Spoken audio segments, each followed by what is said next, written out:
Fala galera, tudo tranquilo? Bom, no vídeo de hoje é pra gente fazer uma análise do primeiro e do segundo episódio da quinta temporada de The Boys. Estreou pra gente aí nessa semana com os dois primeiros episódios muito impactantes inclusive, principalmente o primeiro. Vamos comentar sobre o rumo que essa temporada vai tomar, vamos falar sobre algumas referências, tudo que a gente conseguiu pegar nesses dois primeiros episódios e com certeza falar sobre as coisas mais importantes que a gente teve aí. Então, vamos pro vídeo.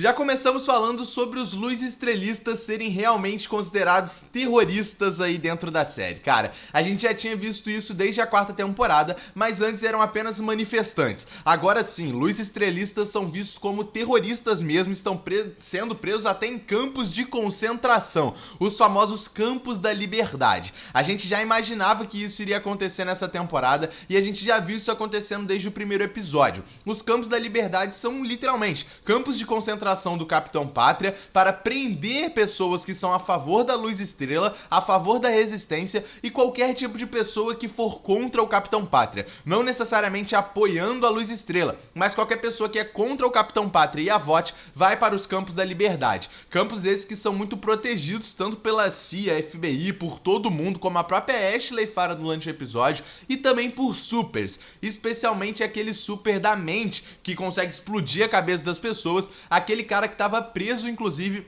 lá em Godolkin, que a gente viu na primeira temporada de Gen V. Ele tá comandando agora essa prisão aqui do Campo de Liberdade, inclusive prisão que estava preso até o momento o Leitinho, o Francês e o Huey, mostrando o que aconteceu com eles desde o final da quarta temporada, já que eles foram pegos ali pela VOT no final da quarta temporada e a gente ainda não tinha uma explicação, mas agora tá mais do que explicado. Tava todo mundo preso no campo de concentração do Capitão Pátria. Se você achou que não poderia ficar pior, poderia, porque existe agora campos de concentração para Luz Estrelistas, cara. E a Luz Estrela não para por aí. Ela finalmente revela o vídeo do Voo 37, essa ameaça que tá rolando desde a segunda temporada de The Boys ao Capitão Pátria. Foi inclusive o motivo pela Maeve ser morta na série e agora vai à tona. O Voo 37, aquele vídeo da primeira temporada do Capitão Pátria deixando todo aquele avião morrer porque ele simplesmente não queria ter salvado aquelas pessoas. Obviamente,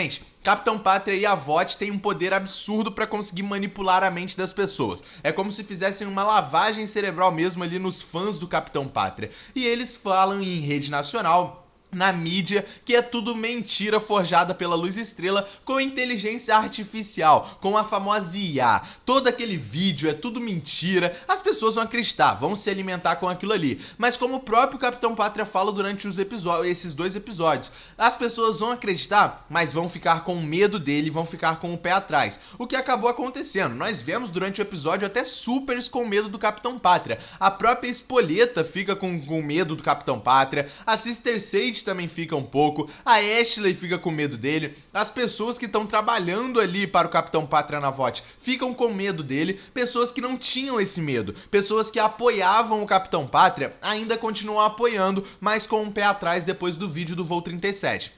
Então mesmo que eles vão à internet falar que é tudo mentira, que é tudo forjado por IA, o medo dentro das pessoas ainda existe, então isso não tem como tirar, isso não tem como negar. Outra coisa que também eles dizem que foi IA é o vídeo do Godolkin, Thomas Godolkin vivo. Aqui uma ligação direta com a segunda temporada de Gen V, onde nós vemos a Luz Estrela inclusive recrutando todo o grupo da Marie Monroe para sua resistência e vemos agora essa questão do vídeo do Thomas Godolkin. Aquele mesmo vídeo que nós vemos na segunda temporada de Gen V é dito como fake, é dito como deepfake, é feito como IA pela Luz Estrela e pelos Luz Estrelistas. E é o mesmo tópico aqui do Voo 37. As pessoas não vão acreditar na Luz Estrela, vão achar que é feito por IA mesmo, vão acreditar no Capitão Pátria. Porém, sempre vão ficar com o pé atrás porque elas têm medo de que aquilo seja verdade e de que aquilo realmente possa afetar elas. O Capitão fala em um momento com a Sister Sage sobre o Godolkin ter chutado a bunda dela, e falando em relação sobre o relacionamento que os dois tinham, como a gente viu na segunda temporada de Gen V, que depois que ele conseguiu voltar ao seu corpo, ele realmente chutou o pé na bunda ali da Sister Sage e inclusive prendeu ela ali mesmo, quase, né, prendeu ela na segunda temporada de Gen V.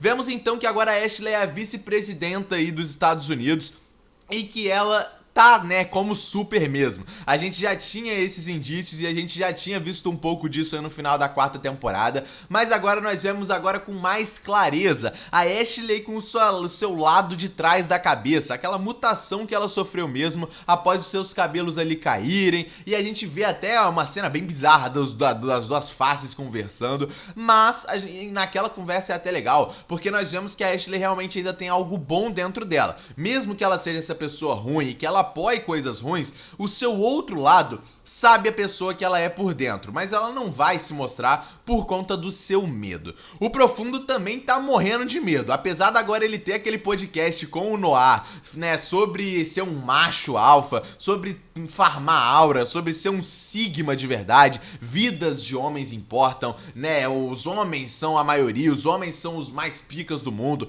ele é um macho sigma, ele pode se achar esse macho sigma que ele é, o que a gente sabe que não é nem verdade, né, mas ele ainda morre de medo e se caga de medo do Capitão Pátria. É o tópico, inclusive, da conversa dele com o Trem-Bala futuramente ali no primeiro episódio, aonde o Trem-Bala joga na roda. Você só tá fazendo isso tudo e só tá mamando o Capitão Pátria ali porque você tem medo dele, você teme ele. Ele se paga de macho sigma, como ele fala ali pro Trem-Bala, farmador de aura, mas não é, entendeu? O cara é um betinha que morre de medo do Capitão Pátria e isso vai refletir nele, com certeza, cara. Profundo vai morrer essa temporada, eu acredito pelo menos nisso, seja pelo Capitão Pátria ou pelo vírus do Super. Vemos então aquele plano do Bruto com a Luz Estrela e a Químico de irem caçar os garotos, de irem pegar eles no campo da liberdade, principalmente o francês, porque o Bruto já está esse tempo todo, desde o final da 4ª temporada, junto com o Samir trabalhando no vírus Super. A gente já sabia que essa seria a grande ideia dessa temporada, a criação do vírus Super capaz de matar qualquer Super,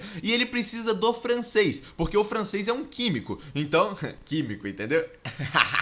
O francês é um químico, então ele precisa sim da ajuda ali com o Bruto pra tentar entender sobre aquele vírus, e eles também precisam soltar todo mundo pra isso aqui. Só que o vírus ainda nem foi testado. É o que nós vimos durante o episódio também. No final lá, quando eles vão conversar e vão mostrar ao Samir, né, o Samir inclusive conversa com todo mundo após os ocorridos com a Victoria Nilma, eles falam sobre o vírus, que ainda não foi testado, então eles precisam desse teste, e é inclusive toda a pauta pro segundo episódio, né, que eu vou chegar daqui a pouco. Mas essa história do vírus Super já está muito bem estabelecida e eu gostei muito que eles já deixaram bem estabelecido mesmo dentro desses 2 primeiros episódios, sabe? A gente já sabe de tudo praticamente que vai rolar, como que vai acontecer isso aqui e que realmente o vírus funciona. Mas a gente vai chegar no vírus já já, cara. Vemos então na conversa da Ashley ali com a Sister Sage que ela fala que o Tyler, The Creator, foi preso. Por favor, soltem meu mano Tyler. Já não basta o Frank Ocean, o maluco desaparece, entendeu? A gente já não tem música do Frank Ocean há uma década.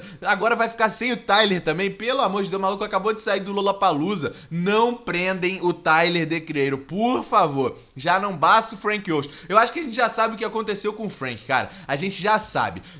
A mesma coisa que aconteceu aqui com o Tyler. Porra, Ashley, você pode fazer o que você quiser, só não mexe com a nossa rapaziada da música, pelo amor de Deus, cara. A gente também vê durante o episódio falando ali sobre a Luz Estrela com a Químico. Elas falam sobre o próprio Trem-Bala e a Marie Monroe. Eles citam mais uma vez a rapaziada de Gen V que vai retornar para essa temporada aqui de The Boys. Ela cita que eles não vão ajudar por agora, mas que eles estão ajudando aonde eles conseguem ajudar de longe. Ou seja, eles não devem aparecer por agora nessa temporada, mas estão ajudando de longe, não só para doar a roupa pra rapaziada quando eles saem do campo da liberdade, mas também com muitas outras coisas, e a Marie principalmente deve ser um ponto importante para até vencer o Capitão Pátria, até fazer esse tipo de vírus mais forte para conseguir vencer o Capitão.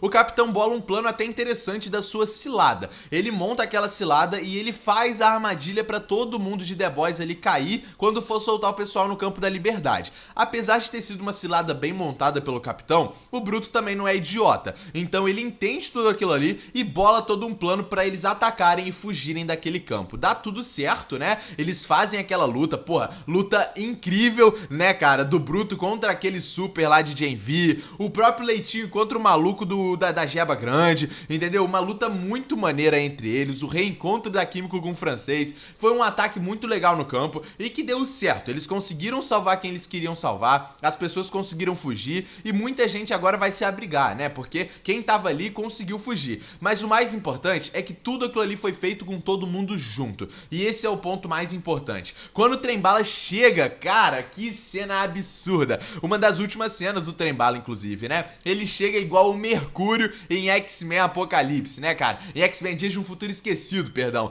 Ele chega ali parando o tempo, nós vemos ele botando o Aclinho, mexendo no corpo do Leitinho, mexendo no soldado, mexendo em todo mundo e mudando toda a cena daquela luta. Ele perde inclusive o seu medo do Capitão Pátria naquela cena. Ele também se borrava de medo dele, mas ele olha frente a frente pro Capitão, chama ele pra corrida e eles vão disputar essa corrida. O que acaba acontecendo no grande heroísmo de Trem-Bala.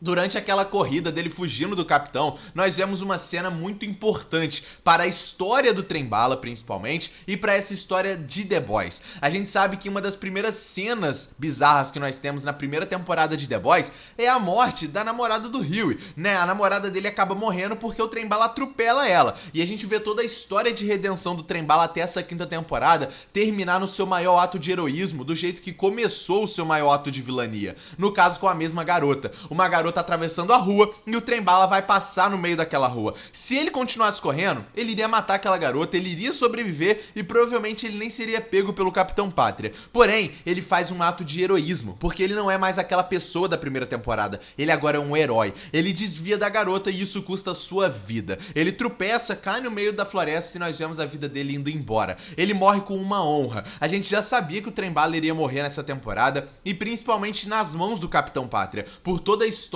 que a gente já sabe dos dois, por tudo que envolve os dois e por tudo que envolve o próprio Trem-Bala. Mas galera, eu acho que não poderia ter uma morte tão honrosa igual ele teve.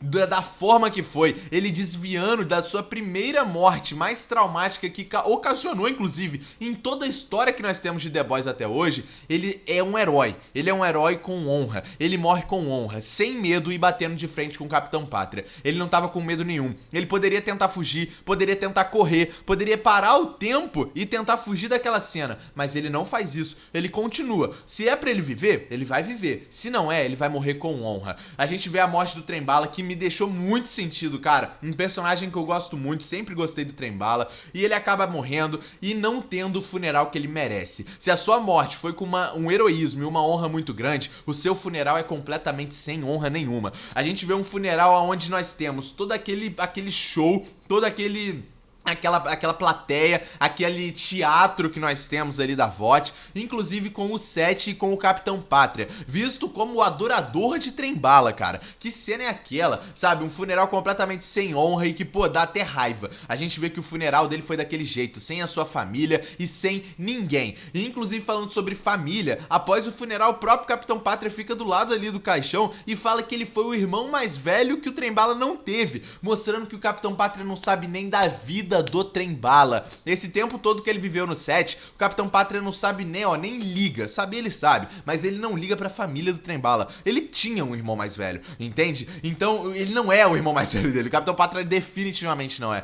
Ele nunca quis ligar pra quem é do set, ele nunca ligou pra família de ninguém, ele nunca ligou pra ninguém que era do set. Cara, dá raiva a gente ver esse tipo de cena. Mas, da felicidade, a gente vê a cena da Kimiko com o francês. Finalmente, os dois tendo um tipo de relação melhor amorosa, essa relação dos dois que, cara, a gente já tá esperando há muito tempo e finalmente os dois estão juntos oficialmente. E tão, ó, com testosterona lá em cima, né? Os caras tão se beijando o tempo inteiro, não para de se agarrar o tempo inteiro, tão felizes, né, cara? Deixa os caras se amar. Francês ficou a série inteira querendo a Kimiko e finalmente conseguiu aí a Kimiko. Kimiko tá até falando, então deixa a rapaziada se amar, deixa o amor estar no ar, entendeu? Porque o Vasco é o time da virada, o Vasco é o time do amor, então deixa o francês e a Kimiko ficarem tranquilão lá, cara. Enquanto isso, o Capitão Pátria também tá amando o seu pai. Brincadeira, né? Ele solta o Soldier Boy da câmera ali de congelamento e nós vemos aquela conversa e interação muito boa entre os dois. A gente de cara não imagina muito bem qual é o plano do capitão, mas depois a gente entende. Ele só quer usar o Soldier Boy como cobaia e ele cai naquela cobaia ali, né, cara? Ele bota o Soldier Boy e não avisa sobre o vírus. Vai atrás da rapaziada, mata o Bruto, mata o Rio e mata todo mundo E se você voltar vivo, bem. Se não voltar, ó, é porque deu certo o vírus dos caras e agora eu vou tá fudido, entendeu? Esse é o plano dele e, como eu falei, dá certo, porque o Capitão Pátria, o Soldier Boy, perdão, vai até o encontro de todo mundo, eles vão, né, montar aquele plano dele do vírus com o Homem-Porra, não é nem o Homem-Pedra, né, o Homem-Porra lá, o Homem-Porra de Vulcânica. Eles vão tentar testar aquele vírus nele e acabam recebendo a cobaia que o Capitão Pátria mandou, que no caso foi o Soldier Boy. Eles têm aquela luta e prendem eles lá usando o vírus. Como eu falei, a gente vê que o vírus funciona, porque aquele cara lá, né, aquele dançarino lá, esportivo voador, morreu, o Homem-Porra Vulcânica morreu também, e o Soldier Boy, na teoria, também tinha morrido. Ou seja, o vírus funcionou e muito, funcionou pra caramba. O Capitão Pátria fica até sentido, ele fica se perguntando, por que isso acontece comigo? Meu Deus do céu, eu perdi tudo, não sobrou nada pro Betinha daqui, entendeu? Tem que ter curso com o Farmador de Aura Profundo. Meu Deus do céu, não sobra nada pro Betinha. Mas sobrou sim, porque a gente viu que o Soldier Boy levanta no final do segundo episódio vivo. Ou seja, cara, o Soldier Boy não morreu. Definitivamente ele não morreu, né, cara? Ou seja, o vírus, ele é fraco, negativo. Pelo menos por enquanto, talvez. Mas o vírus funciona com supers mais fracos. O Soldier Boy e o Capitão Pátria são os supers mais fortes da face da Terra. Então, é óbvio que o Samir, junto com todo mundo, vai ter que melhorar aquele vírus ali. Vai ter que deixar o vírus mais forte pra conseguir matar o Soldier Boy e matar o Capitão Pátria. O vírus, do jeito que tá, mata supers mais fracos, ou seja, ele deve matar a Luz Estrela, ele deve tentar talvez matar a Químico, o próprio Bruto, mas o Soldier Boy e o Capitão Pátria ainda não estão nesse nível. Eles obviamente vão ver que o Soldier Boy tá vivo e por isso que eles vão melhorar aquele vírus ali. Até porque, né, se eles não descobrirem que o Soldier Boy tá vivo, vão chegar na luta final com aquele vírus ali e não vai dar em merda nenhuma. De alguma forma eles vão descobrir que o Soldier Boy tá vivo. Mas sabe quem também tá vivo? E eu queria falar dele aqui, é o nosso queridíssimo Noir. O Black Noir entrou no personagem, como o Profundo falou. Mas não é isso, galera, negativo. Black Noir, que foi substituído, né, já que o original morreu pro Capitão Pátria na última temporada, ele não entrou no personagem não, ele só está fazendo o que a gente já sabia que ele ia fazer. Tem coisa acontecendo com o Black Noir e é melhor a gente ficar de olho nele, cara. Ele não tá assumindo à toa e ele não tá agindo no personagem. Black Noir não tá conversando mais com ninguém, tá ficando mudo, assim como era o Black Noir original, e ele tá sumindo nas horas que mais precisam. O que isso significa? Black Noir tá tramando alguma coisa. Nos quadrinhos ele é muito envolvido na luta final, né? Entre o Bruto, o Capitão Pátria e o Black Noir, já que ele se prova um clone do Capitão Pátria, então ele é muito envolvido na luta final nos quadrinhos. Então, cara, tem coisa acontecendo com o Black Noir e eu garanto isso aqui pra vocês. Pra gente fechar essa análise de episódio, eu queria comentar sobre a própria Annie, a Luz Estrela. Ela tá carregando uma culpa muito grande por tudo que aconteceu com tudo na quarta temporada. E talvez isso seja um ponto principal para ela até se sacrificar ou algo do tipo. Ela já mostrou pro Francês durante esse episódio que sim, ela não liga de morrer e que ela não vai falar o seu plano pro Hughie, porque o Hughie vai tentar salvar, o Hughie vai tentar ajudar e é o que ele tá tentando fazer, coitado. Mas não é o que ela quer. Ela tá carregando uma culpa muito grande. Isso pode melhorar, essa culpa dela pode se tornar melhor, assim como a própria Químico também já aceitou um pouco que ela pode morrer com o vírus e que esse é o caminho que eles têm que seguir.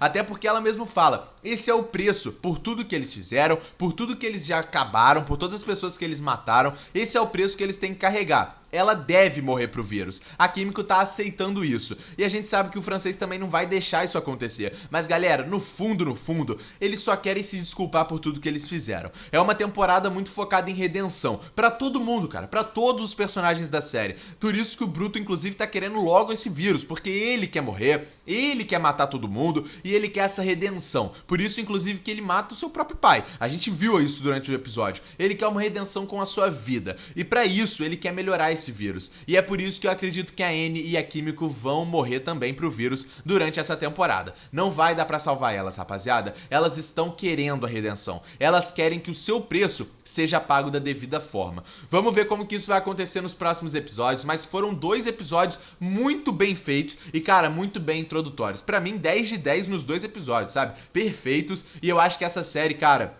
essa temporada pode superar as melhores temporadas que nós tivemos, pode ser a melhor temporada, sabe? Eu acho que vai ser uma temporada muito triste, sentimental e que vai impactar pra gente a cada episódio, Comenta o que vocês acharam desses 2 primeiros episódios, deixa o like no vídeo, se inscreve no canal, tamo junto e é nóis, rapaziada!